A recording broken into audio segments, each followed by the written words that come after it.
Sa mabuting balita ngayon, sumakay si Jesus ng bangka kasama ang kanyang mga alagad. Habang sila ay naglalakbay, biglang dumating ang malakas na bagyo. Natakot ang mga alagad at ginising si Jesus. Panginoon, tulungan ninyo kami. Ang bangka ay larawan ng ating buhay. May mga sandaling tahimik ang lahat, ngunit biglang dumarating ang bagyo.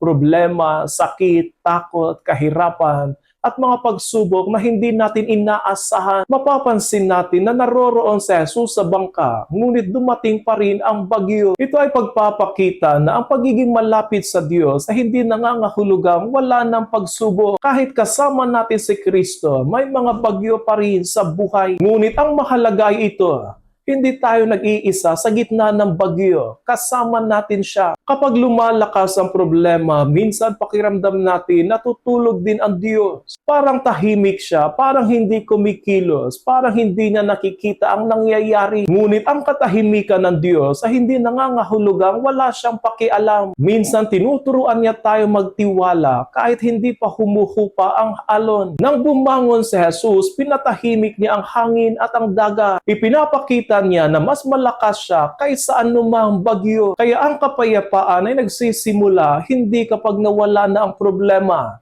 kundi kapag naalala natin na kasama natin si Kristo. Ang bagyo ay maaaring malakas, ngunit hindi ito mas makapangyarihan kaysa Panginoon. Mga kapatid, sa bawat bagyo ng buhay, huwag tayong bumitaw sa pananampalataya. Lumapit tayo kay Jesus at hayaang siya ang magdala ng kapayapaan sa ating puso. Sapagkat kapag si Kristo ay nasa bangka ng ating buhay, kahit dumaan tayo sa bagyo, hindi tayo lulubog.